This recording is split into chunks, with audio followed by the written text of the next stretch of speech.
Just 1 month ago, I was doing some downtown Toronto condo showings with my Toronto condo buyer, and we were looking a little bit on the western end of downtown Toronto, along Queen Street, King Street West. And we came across this 2-bedroom unit for sale that stood out to me for all the wrong reasons. I have been doing this a long time and have never seen a 2-bedroom unit such as this one. And in today's video, I'm going to take you through the pictures and explain to you exactly what I'm talking about and why I believe it to be one of the worst layouts I have ever seen. It's definitely a layout I would not recommend any of my buyers purchasing. And to me, it's honestly quite disappointing that builders are building these nowadays. So before we get into that though, hello everyone, this is Sam from SaberiSixRealEstate and Remax Realtron Realty Inc. As always, back with another video for you guys here today. If you're new to the channel, welcome, my name is Sam. On this channel, we like to discuss everything having to do with the Toronto and GTA real estate market stats, market updates, buyer advice, seller advice, condo reviews, area analysis, tours of properties I've sold and purchased, and everything else in between. So if you find any of this content enjoyable or informative, definitely subscribe. And you can now get in touch with me easier than ever. My link is in the bio. Feel free to set up a chat for any buying or selling inquiries. So let's get started with the video. And before I go a little bit more in depth in terms of what I'm talking about in terms of this 2-bedroom layout, this is just purely my professional opinion. I've made other videos in the past in terms of, bad layouts that I would recommend my buyers avoid. In those cases, there were 1-bedrooms. So I guess we're adding a 2-bedroom example to the addition. So, okay, now we have the pictures in front of me, and I'm not gonna give too much away with regards to where it's at, what price it's listed at, and all that jazz. Because obviously I kind of feel bad, but I at the same time want to make informative content, and sometimes you make informative content at the expense of others. Nonetheless, in this case, the first image just shows us the living area. And this is pretty standard. Keep in mind, this is listed as a 2-bedroom unit, right? So the first picture is pretty standard, and keep in mind, I took a look at this in person, in real life. Obviously the images are a bit larger than what it is in person, and definitely much brighter. It was not this bright when I saw it, and it was not as if I saw it on a really cloudy day. I think it's just a little bit of the exposure that's been worked with. And the reason it was dark in person is because of this other building. Nonetheless, this is the first picture. Now we kind of see the kitchen, right? And the building, might I add, is actually quite decent in terms of my expectations. I did not have high expectations for the builder in this case, but this is one of their best work. I was thoroughly impressed. Perfect building? No, I had some complaints, as I always do. But pretty good, I would say.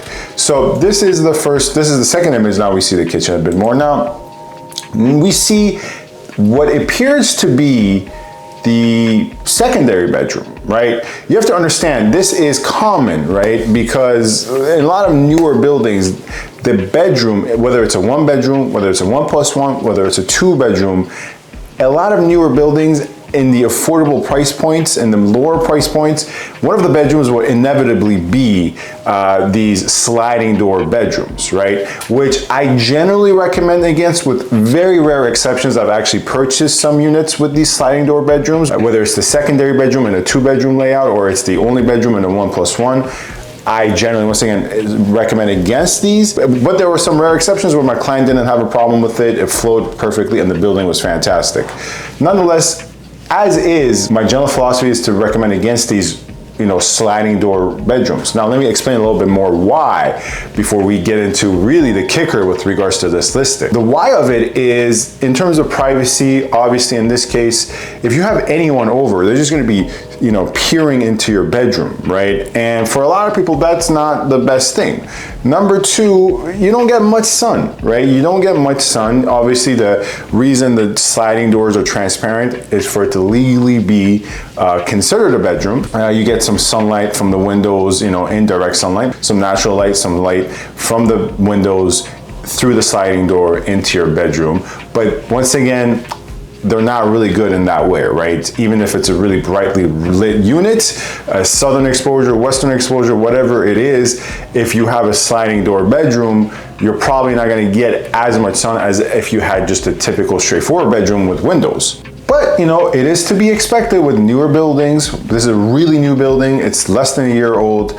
And once again, to be expected in the more affordable price points for 2-bedrooms or 1+1s. So this was not the kicker. So what was the kicker? What was the new thing I have never seen before with regards to the Toronto condo market? Well, you'll see as we go along the images, once again, another picture of the kitchen, now a picture of the living room, and you can see this is indeed the bedroom, primary bedroom. And now you kind of see the hints of where we're leading to, because typically these don't have an ensuite, right? As you can see, this bedroom has an ensuite, a transparent sliding door bedroom located in the middle of the floor plan with an ensuite. That's a little rare, right? And you'll see eventually that the reason this unit has an ensuite, this is considered the primary bedroom. And you may ask, for a 2-bedroom unit, the one with the sliding door is the primary bedroom, but the one with the windows and a typical door is not the primary bedroom? How does that work, Sam? Well, the answer is it doesn't, because let's take a look at what the secondary bedroom is, and this is it. And this listing has done a brilliant job of hiding it, and I'll show you a little bit more in depth later in the video.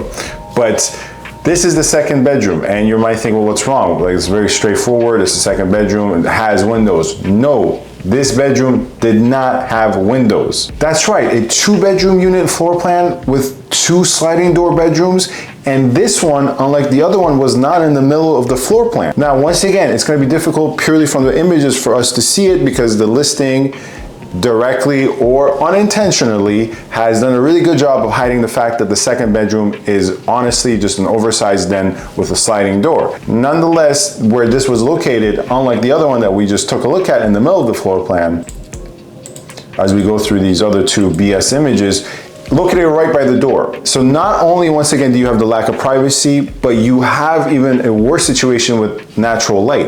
Like, the second bedroom is not even exposed to the windows. It's exposed to a hallway, and it's still a sliding door. Now, you might be very suspicious of this, Sam. I didn't see it from the listing you just showed.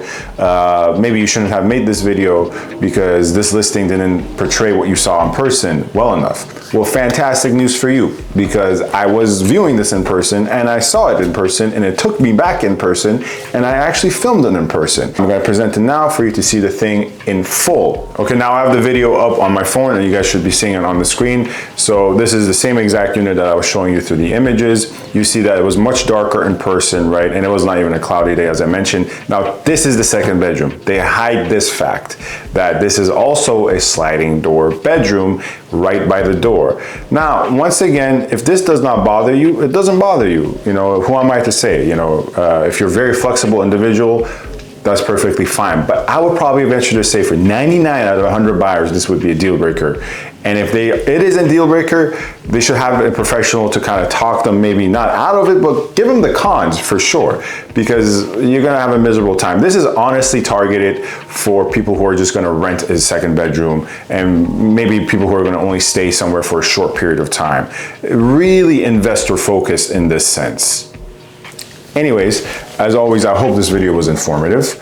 I hope you guys enjoyed this video. If you did, subscribe, support the channel, appreciate it a lot, and you can find my contact information in the description box. Get in touch with me with any buying or selling inquiries, and leave your thoughts in the comments. Like, would this be an issue for you? I'm assuming it would be, but I'm curious to read what you guys think in terms of your feedback.